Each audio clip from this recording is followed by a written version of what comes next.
AFC, klub yang menunggak gaji pemain, sebuah pengkhianatan terhadap profesionalisme sepak bola Malaysia.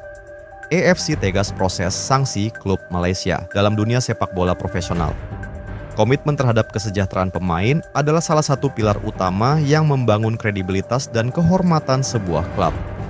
Namun, realita pahit harus dihadapi oleh para pemain dari salah satu klub Asia Football Confederation (AFC) yang hingga kini belum menerima hak mereka dalam bentuk gaji yang tertunggah selama berbulan-bulan. Pasukan atau klub yang kita rasa tidak dapat memenuhi kriteria perlesenan, saya rasa mana-mana liga harus bertegas dan tidak memberi lesen, kerana kita dari AFC akan memantau pemberian lesen.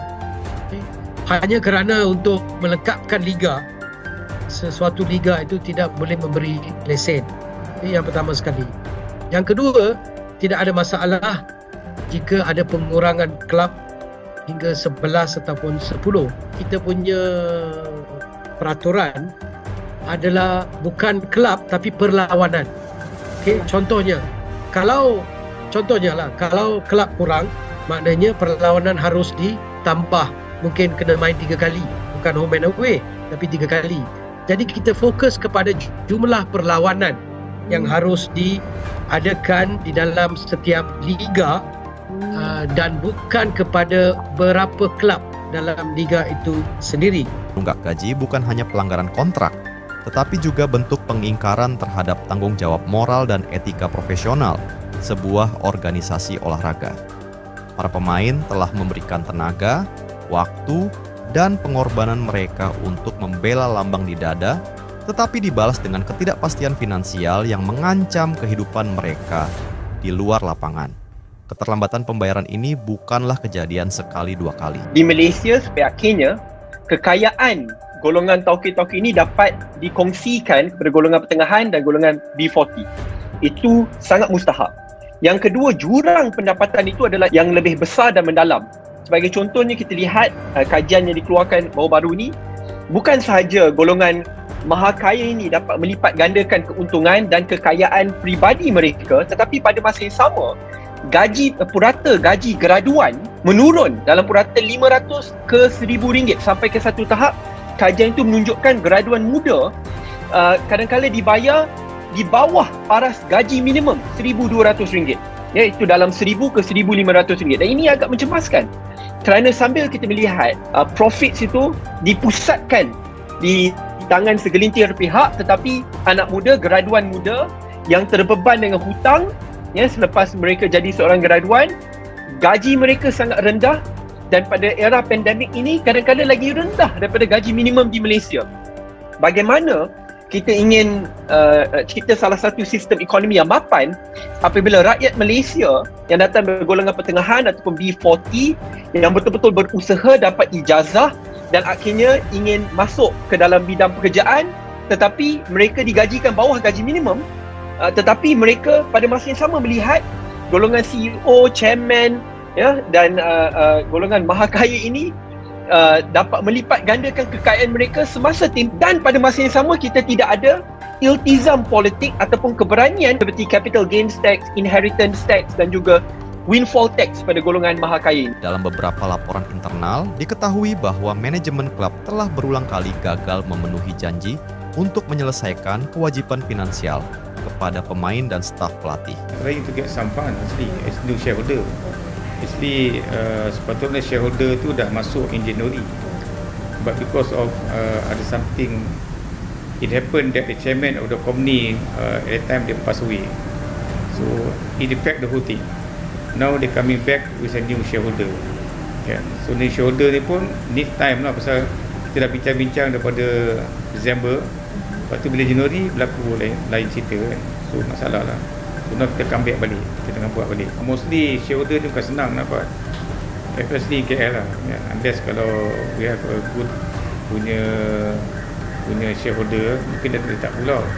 Mostly yang pulau ni bila dah masuk sekejap dia pulau. Masuk sekejap dia pulau.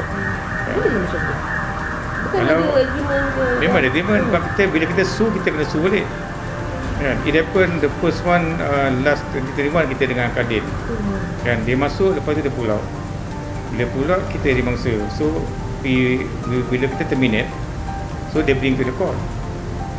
So saya kan turun naik court lah dengan presiden. Beberapa pemain bahkan terpaksa harus menanggung biaya pengobatan sendiri ketika mengalami cedera karena tidak lagi menerima tunjangan kesehatan dari klub. Ketegangan mulai mencuat ke permukaan ketika beberapa pemain senior menyampaikan keluhan mereka melalui perwakilan asosiasi pemain. Mereka menuntut adanya kejelasan dan tindakan konkret dari pihak manajemen. Namun sejauh ini belum terlihat adanya langkah serius untuk menyelesaikan masalah ini. Lebih parah lagi, klub terus melakukan aktivitas normal, seperti merekrut pemain baru dan menggelar pertandingan dengan wajah seolah tidak ada yang salah. Hal ini memunculkan pertanyaan mendasar, di mana tanggung jawab federasi dan otoritas sepak bola terkait. Apakah AFC sebagai induk organisasi kompetisi cukup tegas dalam menegakkan prinsip-prinsip keadilan dan profesionalisme? Saat pemain dipaksa bekerja tanpa dibayar, keadilan sepak bola telah kehilangan makna sejatinya. Sementara itu, dampak dari penunggakan gaji ini mulai terlihat pada performa tim di lapangan. Motivasi yang menurun, fokus yang terganggu, serta hubungan internal yang merenggang menjadi bukti bahwa sepak bola bukan hanya permainan, tapi juga kehidupan. Ketika kehidupan para pemain di luar lapangan terganggu, tidak adil jika mereka tetap dituntut untuk tampil prima demi kehormatan klub yang tak menghargai mereka. Penting bagi Federasi Nasional, Konfederasi AFC, dan FIFA untuk menindak tegas setiap klub yang lalai menjalankan kewajibannya. Langkah seperti pemotongan poin, larangan transfer, hingga pencabutan lisensi klub harus menjadi realisasi nyata dari upaya melindungi hak-hak pemain. Sepak bola Asia tidak akan tumbuh dan dihormati jika klub-klub yang melanggar hak dasar pemain dibiarkan tanpa sanksi. Pemain bukanlah alat, melainkan manusia yang bekerja secara profesional dan layak diperlakukan dengan respek. Kejadian ini bukan sekadar persoalan internal sebuah klub, tetapi refleksi dari sistem yang masih perlu dibenahi. Jika AFC ingin menjadi konfederasi yang maju dan dihormati di kancah global, maka penghormatan terhadap pemain harus menjadi fondasi utamanya.